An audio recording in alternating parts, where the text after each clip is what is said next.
دلتا یا اللہ کی یہ حرف ندا دا او حرف ندا سرا قانون دادے چې دا لري کینو د دې وس کې به میم راوړي او هغه میم براوړي چې هغه شد والا میم هغه ته میم مشدده وای. اوس دې یا حرف ندا کې خبره ده چې ندا همیشه د پاره حاضر تکیږي غائب ته نه کیږي. نو دا کفر او شرک زکه چې هر وخت حاضر په هر ځای کې موجود په هر وخت اوریدونکو او هر وخت ویخ دا صرف د خدای ذات ته په دې صفت باندې د الله نه سوا بل څوک موصوف نه. نو عزیزانو عرض مې داو چې د خدای ذات او پیژنئ. اوس دلته یې حرف ندا حذف شو او داغه په بدل کې میم مشدده راوړې شو. دې کې څه راز دی؟ اوس ته چې سبحانك اللهم وې نو سبحانك اللهم په اصل کې سبحانك یا الله نو دسه به دی ویلې کنه چې سبحانك یا الله وبحمدك وتبارك اسمك وتعالى جدك ولا اله غيرك. کی فائدہ دادا دے ترجمے تو اس گورے سبحانک یا اللہ پاکی دا تالرا اے خدایا. بس دغه ترجمه دا زیادت پکی نشتا. پاکی دا تالرا یا اللہ. اس چدا یہ دے لرے کڑا او د یہ په زیادی میم مشدده راوړو نو دې کې فائدہ څه شو؟ فائدہ ادا شو چې سبحانك اللهم پاکی د تعالی را اے د ټول صفاتونو مالک خدایا. نو غیا چې واو میم نو اغا خوان زیاد سبحانك یا اللہ پاکی دا تعالی رہے خدا ہے. اس یہ لرشوا اللہم شو نو پاکی دا تعالی رہا اے دا طولو صفتونو مالک خدا ہے. نو عزیزانو عرض میں داو کہ سبحانك اللہم یو سبحان بس کده دې په وزن پوي شوي سبحانك د دې په وزن پوي شوي په خدای قسم چې جبه بمبل خبره بیاونه کی. د یو سبحان الله په وزن کا پوي شو. د بخاری شریف اخیرینه حدیث دی اخیرینه چې بخاری په ختم شوه دی.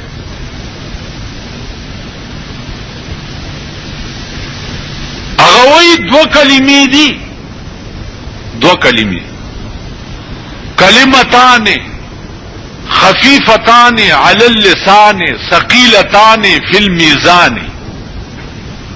دو کلمې دي په جبه ډېرې اسانه او د میزان په تله کې به د قیامت په ورځ د احد د غرونو غوندې پرتی. د میزان تله چې ستانی کی او بدی تللی شي نو دا دو کلمې به د احد د غرونو غوندې راشي او د نیکای په تله کې به واچول شي. اکمی کلمې دي سبحان الله وبحمده سبحان الله العظیم. په جبه ډېرې اسانه او د میزان په تله کې به د احد د غرونو په شان کې خوده شي. بجای د دې چې زمون خله نور خبرې کوي نو دا جبه ولی په دې عادت کو چې سبحان الله وبحمده سبحان الله العظیم. بلم لا سوچتا چې داغي پاکي څوک بیان کی سوچتا. حضرت مدنی رحمت اللہ علیہ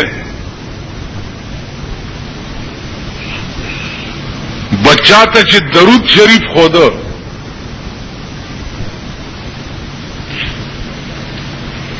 ناغه به وی چې درود وای نو دا درود وای اللهم صل على محمد وعلى آل محمد عدد ما في علمك وعدد ما تحب وترضى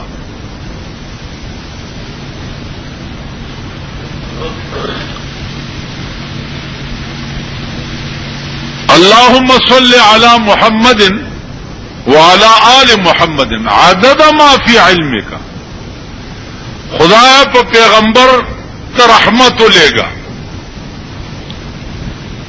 سمرا عدد ما فی علمک خدایا په هغه شمار په رحمت راولېګه چې کم شمار ستا په علم کې دی اندازه کوي اوس ګوره زچ او ته چې حساب کو کنه یو دوا درې شل سل زر لک کروڑ ارب بدم کرب دغه نه په خو حساب ختم شي ٹھیک ده کرب نه خو ما خیال ده حساب ختم شي اوس ته دا وای چې خدای ته درود ورېګه پر رسول الله صلی الله علیه وسلم باندې یو کرب ونه کربم لګ دے خدا زه انسانم او د انسان شمار چې دے هغه یو حد باندې ختم شي یو حد باندې ختم شي یا الله ته په هغه شمار په در رحمت راولېګا چې کم شمار ستا په علم کې دي نو چې څومره الله دې نو دومره به په علم کې شمار نه او تاسو اندازه لګوي حساب کوي ها عدد ما فی علمک په هغه شمار چې کم شمار ستا په علم کې دي او بل وعدد ما تحب وترضى او په هغه شمار خدای چې ته خوښ غنې او ته په راضي کېږي دا د مولانا حسین احمد مدنی رحمت الله علیه چې چاته بیعت به وکړو او درود شریف به ورته خودو نو دا درود به ورته خودو تاسو خیال لرئ قصیده بردی والا یو درود ویلے دے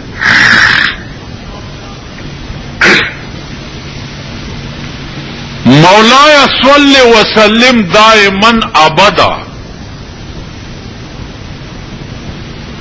اندازہ کوئے مولاي صل وسلم دائما ابدا على حبيبك خير الخلق كلهم یا اللہ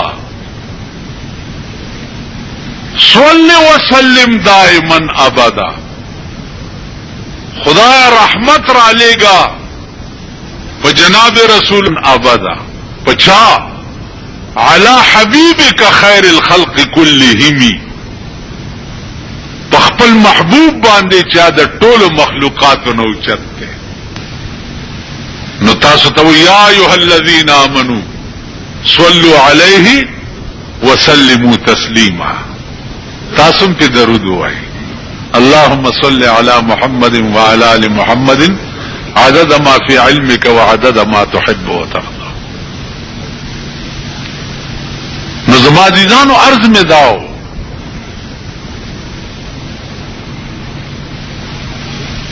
چنین مستجمع دے ټول صفاتو د پروردگار عالم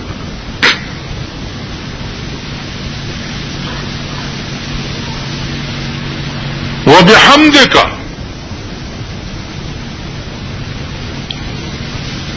پاکی دا تعالی را اے دا ټولو صفاتونو مالک خدا ہے وبحمدک وتبارک اسمک بلم سوکشتا چې داغه نوم مبارکی سوکشتا وتعالى جدک بلم سوکشتا چی داغ شانو چتی ولا الہ غیرک اے اللہ ستانا بغیر بل سوکشتا نا بل لسو دا مقام دا عشاقو دے دا عشاق عالم دائی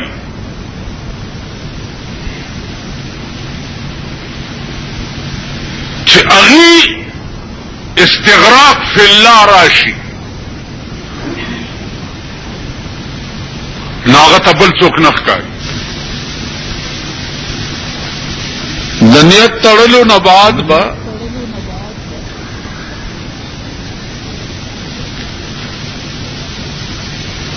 تاسو سبحانک اللہم وائی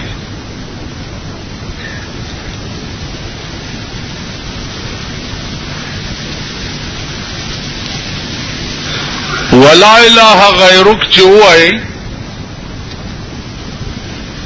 ناغی پسیب بیا اعوذ باللہ وائی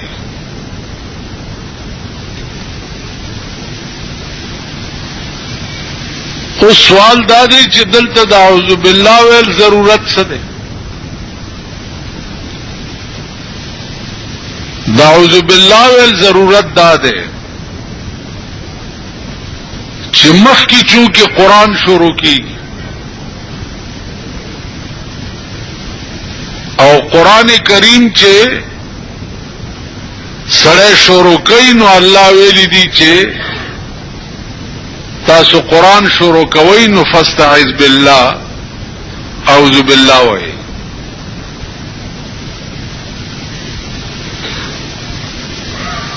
بیا بور پسی بسم اللہ وئی بسم اللہ کی فلسفہ دادا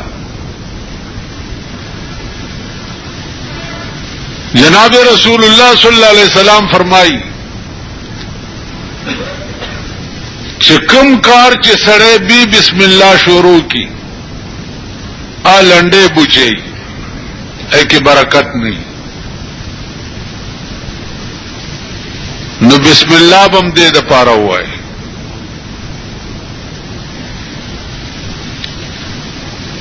بیا بور پسی الحمد شروع کے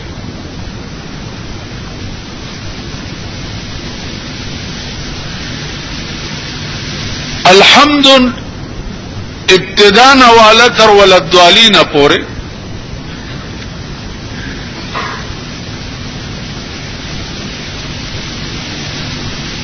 علماء لکی چھے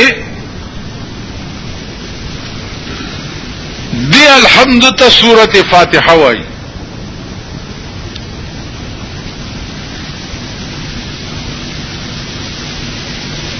لکه د قرآن تفسیر چې څنګه حدیث دی دغه سید د یو سورت فاتحه ټول قرآن تفسیر دی گویا اجمالی طور باندې ټول قرآن چې دی په دې فاتحه کې پروت دی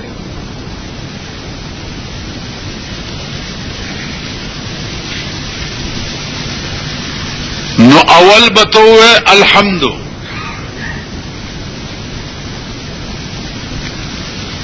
تو الحمد کے الف او لام دی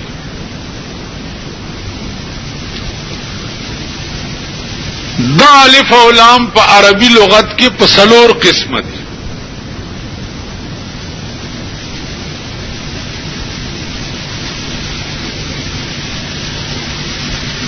اوس هغه څلور واړه قسمه کې تاسو طالب یا عالم نه بغیر ونه پوهیږئ یو قسم هم نه پیژنئ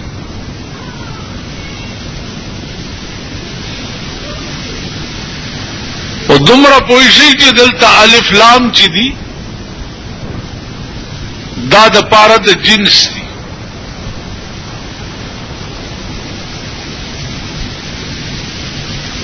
حمد جنس ثنا صفت چه ده چې نامه ثنا او صفت وی هغه چا لره ده لله رب العالمین. اوس دلته ابتدا د کلام الله په لفظ حمد باندې وکړه.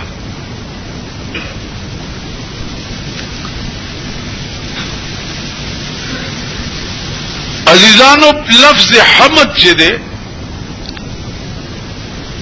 په عربي ژبه کې د چا د تعریف کولو د پاره په عربي ژبه کې د حمد نه اوچت لفظ اړوبل شته ده.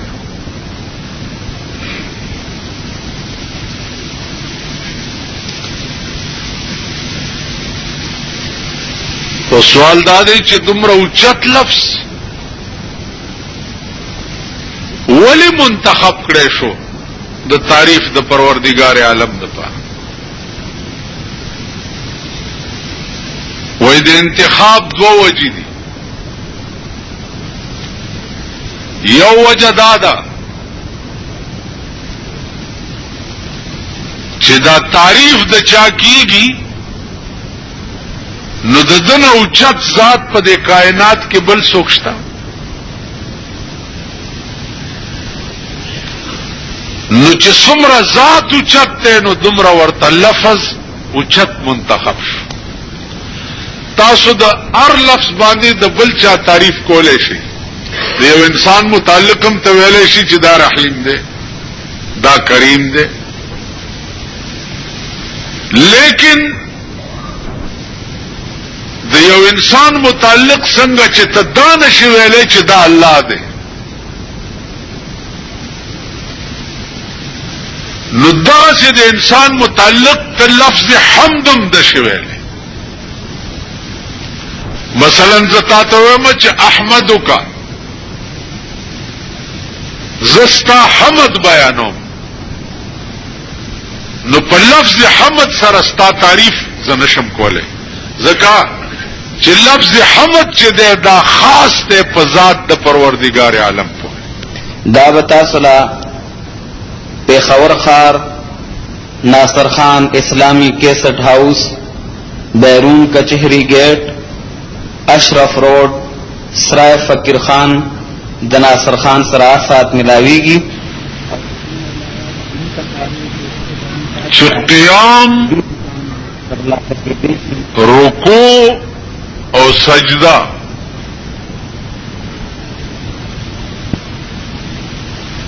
د دې متعلق قرآن کریم حکم کړی دی. ورکعوا مع الراکعين، نو ورکعوا صيغه د امر ده، حکم دی چې تاسو رکوع وکړئ، نو دا فرض ده. که په منځ کې رکوع نشو نو منځ نه کیږي. اوس رکوع په کومه طریقه کوي نو هغه طریقه بیا عملی طور پیغمبر ښودلې ده.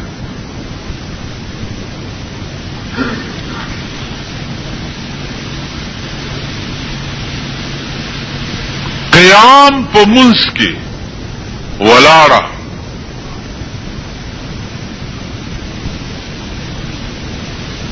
د دې متعلق قرآن کریم حکم کړی دی.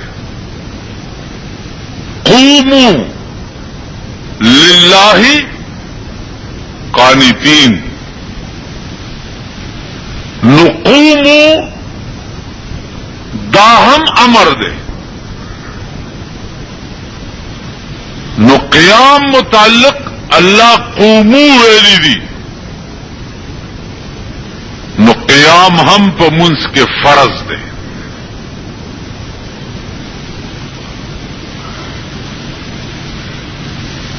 سجدہ واسجد ورپسې غالبا وقترب ده، نو وسجد دا هم امر ده، نو سجده هم په منځ کې فرض ده. گویا قیام دا فرض ده، منځ کی کولاړ او نش منځ نکی.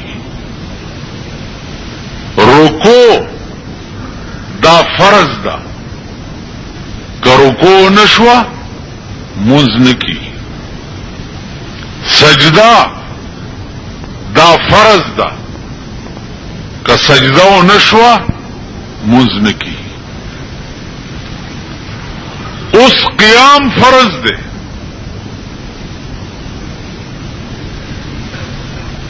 د تکبیر اولانا رستو ولاړه چې دا فرض ده. اوس په دې ولاړه کې هغه سوایل چې دي نو ویلو کې قرات چې ده دا په قدر د مقدار د یو آیات دا فرض ده.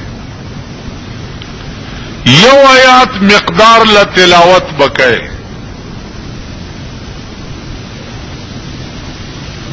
دینا باقی چی ده اغا واجب ده.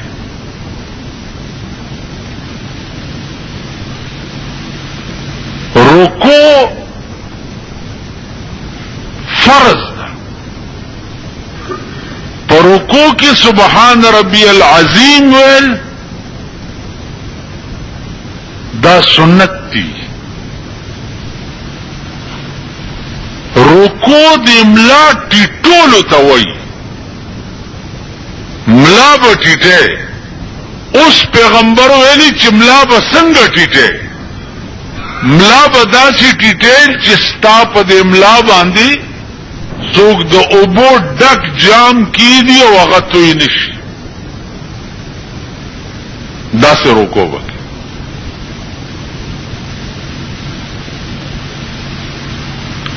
اوس چې ټیټ شوی فرض ادا شو، سبحان ربی العظیم دی اونوی سنت ترک شو، فرض ادا شو. تندے لگول پزمکا باندی دا تعریف د سجدے دے. د سجدے تعریف دا دے وضع الجبہت علی الارض. سجدہ ستوئی تندے پزمکا لگول دیتا سجدہ ہوئی. اس پوز او تندے چی دے دا یو اندام دے. تندے او لگے دو پوز او چتا پاتی شوا ہم سجدہ کی گی، لیکن لگے با دوارا. بیا بازی وقت کی کتا سو خیالو کی دا پٹکی داول یا ٹوپائے سڑی تردے سترگو راچی ٹکڑی یخنائی کی نو د سجده د پټکی په والو لګولا یا پاغه ټوپای د پاسو لګولا، نو دا مکروه دي. دې سره مونږ مکروه کیږي نه. سجده په ټیم کې به ټوپای او د پټکی ول داسې کې چې ستا تندې په ځمکه باندې ولګي. بیا به سجده په داسې شي لګي چې داغه زور زمکه لورزی. زکه چې ما تاسو ته عرض کو چې وضع الجبهه علی الارض، پس مکه تندې لګول دې ته سجده وایي. کته سجده په داسې توشک یا فوم باندې ولګي چې داغه زور زمکه ته ورنرغې، نو بیا سجده نه کی.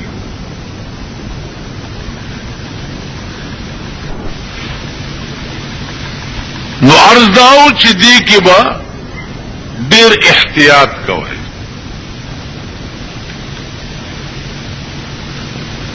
نو قرات په مقدار د یو آیات دا فرض. سورۃ فاتحه لوستل واجب دي، ورسره زم د سورت چې ده دا واجب ده. یو آیات مقدار لچه ده دا فرض ده. قاعده اوله په منځ کې دا واجب ده. که قاعده اوله ترک شو نو اخر قاعده کې به سجده ساو کې د دې جبیره بوش. سجده ساو په کومو صورتونو کې واجبېږي؟ عزیزانو مونږ منځونه خو کوو،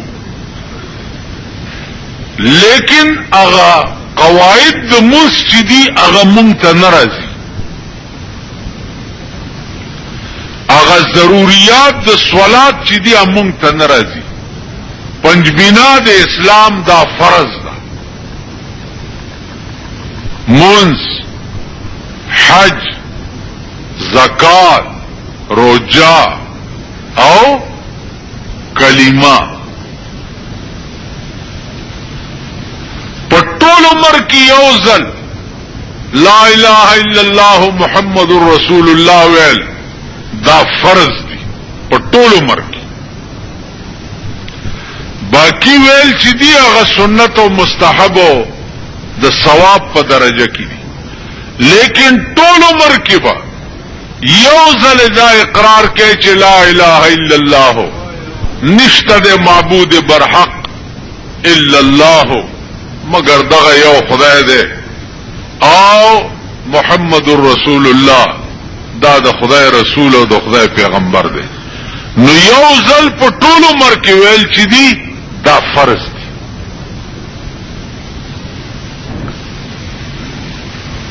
اوس څنګه چې منځ فرض دی دا سبق قواعد د منځ د کول دا فرض دی. مثلا منځ په سمات دی.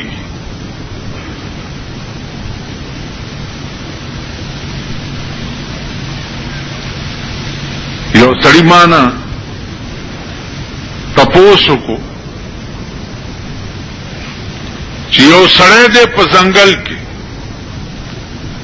شپه ده ماسخوتن منځ کوي. اوس هغه ته دا پته نه لګي چې قبله کوم طرف ته ده او قبله ته مخ کول چې دي دا خو فرض دی.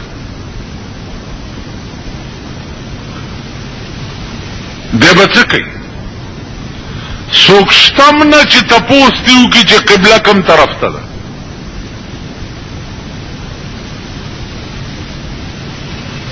دی به څه کوي؟ اوس دا مسله چې سړی له نه ورځي انا به مونځ پاتې شي، حیران به چې زه څه وکړم. دی به تحرا کوي. تحرا معنا سوچ فکر راغله د کم طرف نوم په کوم لار چې راتلم نور کم طرف ته ها ها ها ها ها دا سوچ به وکي هغه سمت به برابر کی چې په سوچ کم سمت دې برابر کی او هغه طرف ته منځ وکي. کروستو بیا څوک پیدا شو پته لګیدا نو منځ شوه دی. ذکا چې قرآن وای اینما تکونو اینما تولوا وجوهکم فثم وجه الله. کم طرف ته چې تاسو مخ کې دغه طرف ته خدای دا د قابل جهاد چې الله پاک مقرر کړی دی دې کې راز دا دی چې د مسلمانانو منځ کې یک جهادي راشي،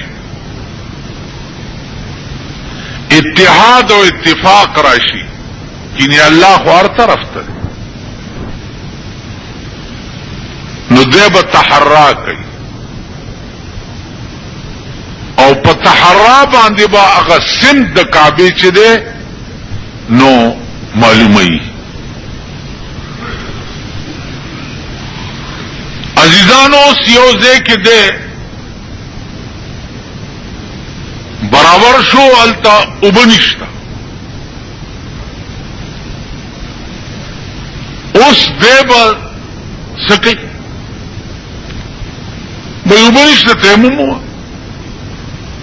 زدی جماعت لرالی اوبنشتا نو بس تیمم ہوا او د جماعت یو سړی راغی مانځه ټیم دی اوبنشتا نو تیمم ہوا نا یو میل مقدار باندې اوبه چې لري وي نو تیمم جائز نه دی. یو میل مقدار باندې اوبو پسې بځي او التباودس کې او بیا به مونږ کې چې د یو میل مقدار نه زیات اوبه لري وي نو بیا تیمم روا دی او بیا مونږ په تیمم وکړه.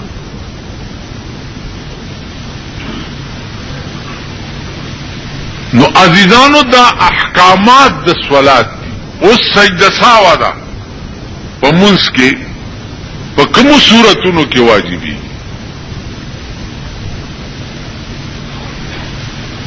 د دې اصول دي دوه آسان ترک د واجبو او تاخیر د فرضو.